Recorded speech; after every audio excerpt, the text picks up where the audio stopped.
Jangan lupa subscribe channel YouTube TVRI Bengkulu, like, komen, dan nyalakan notifikasinya.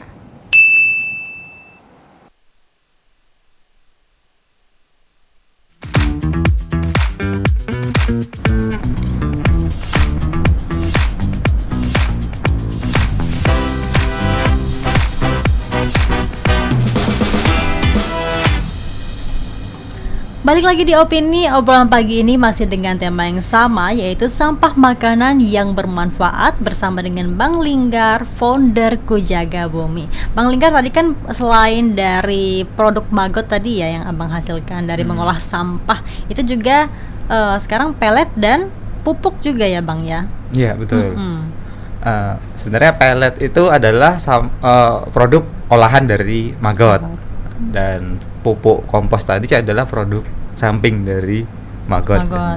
Jadi kan kalau pupuk itu hasil penguraian dari sampah makanan yang kita ambil tadi, kita olah sama Maggot, menghasilkan produk sampingan kompos tadi. Jadi nggak ada yang buang ya. Nggak ada yang dibuang ya, berarti sampah yang diambil itu diolah semua ya? Olah semua. Kalau misalnya tadi ada pelet, itu peletnya dari apa Bang tadi Bang? Pelet itu kita fungsikan untuk pakan ternak ya Mbak. Ya karena kita berpikir inovasi produk lain ya, karena dengan Maggot sini saja memang kurang ya dari segi bisnis ya Mbak. Ini memang serapannya memang kurang ya di Bengkulu nih untuk produk Maggot hidup maupun yang kering. Nah, jadi kita berinovasi lebih ke yang sifatnya valuable gitu. Jadi ke pelet. Pelet itu adalah pakan yang komplit ya. Jadi protein, lemak, serat dan lain-lain.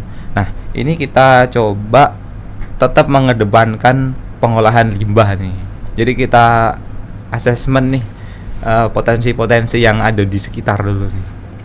Di sekitar kami itu ada tempat penggilingan padi. Jadi sumber daya untuk dedak aman. Ada ya, aman. Terus ada apa lagi?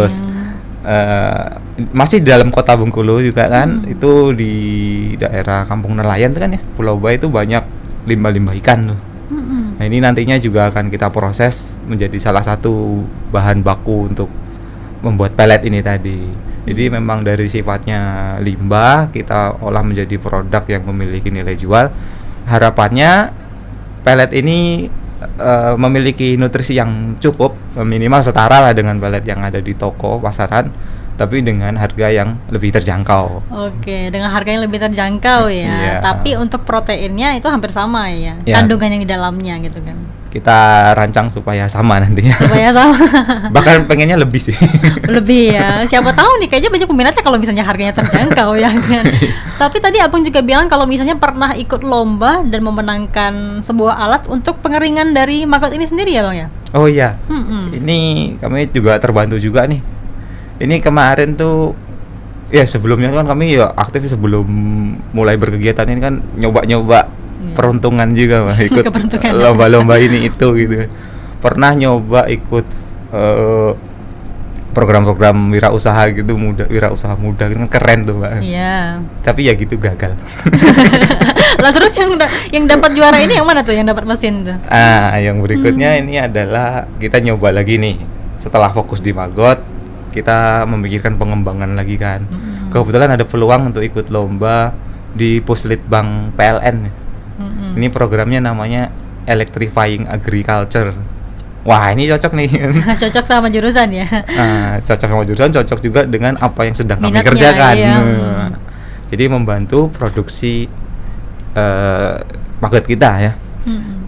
Kita ajukan waktu itu 2 jenis mesin nih, itu mesin pembubur ya. Jadi penggiling supaya lebih mudah diserap untuk si Maggot ini tadi. Sama satu lagi mesin pengering, dryer.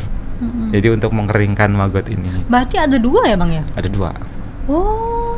Nilainya ya kalau kami beli sendiri ya tentu nggak sanggup. Benar sih. Emangnya kalau misalnya dikeringkan secara manual, Maggot ini bisa nggak sih Bang tanpa alat? Bisa sebenarnya. Bahkan kalau pengeringan dengan temperatur rendah itu lebih menjaga kandungan proteinnya. Tapi ada tapinya nih. Bicara bisnis lain Mbak.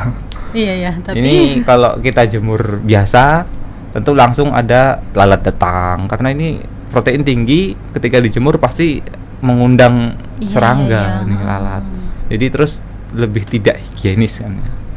Nah, karena kita bicara produk yang lebih higienis ya, kita nggak apa-apa lah kita agak temperatur tinggi dikit, tapi ya masih dalam range yang cukup lah ya. Iya, berarti resikonya ada juga ya kalau misalnya secara manual ya kan? Ya, masih Dari ada. segi pengeringan manual tadi ya. Iya. Nah, kalau misalnya tadi pupuk ya Bang ya, itu kan kalau misalnya buat pupuk itu kan susah-susah gampang ya Bang ya. Iya. Ada yang cocok sama tumbuhan tertentu begitu kan. Kalau Bang sendiri itu belajar sendiri berarti ya? Iya, betul. Kalau kompos sifatnya organik ya ini. Iya. Itu cenderung lebih cocok ke berbagai jenis tanaman ya. Nah, karena unsurnya itu lebih kompleks ya. Kalau yang ada di pasar kan kebanyakan urea, nitrogen aja dominan gitu. Kalau ini kan macam-macam ya, dari yang unsur makro maupun mikro ada semua. Ya tergantung dari bahan yang kita dapatkan tadi kan. Nah, ini juga ada salah satunya juga kita memanfaatkan limbah ini pembelahan kayu. Pembelahan kayu. Itu ada di sekitar kami juga. Jadi limbahnya kan berupa serbuk kayu gitu, serbuk gergaji. Nah, ini merupakan sumber karbon juga kan. Karbon. Yang mana karbon itu kan bila dicampurkan dengan pakan kita tuh kan yang bersifatnya mengeluarkan amonia tuh. Ya, jadi si karbon ini bisa mengikatnya supaya tidak lepas dan tidak bau. Jadi gampangnya serbuk kayu ini bisa mencegah bau gitu lah. Mengurangi bau. Iya, karena biasanya kan kalau serbuk kayu ini dibuang-buang aja ya. Iya. Berarti sebenarnya banyak manfaatnya juga Banyak kan. Dan juga sebenarnya untuk masyarakat sekarang pun itu kan bisa dipilah ya dari lingkungan rumah tangga sendiri. Betul. Baik itu dari sampah organik dan juga anorganik. Kalau organik bisa dijadikan pupuk tadi ya Bang ya, kalau untuk rumahan. Kalau anorganik mungkin yang tidak bisa diolah barulah bisa kita buang seperti itu kan. Kalau memang tidak bisa diolah menjadi kreativitas seperti itu. Oke Bang Lingga, kita jeda dulu nih Bang. Nanti kita bahas lagi terkait dengan tema kita, yaitu sampah makanan yang bermanfaat. Pemirsa, kami akan kembali setelah jeda pariwara berikut ini.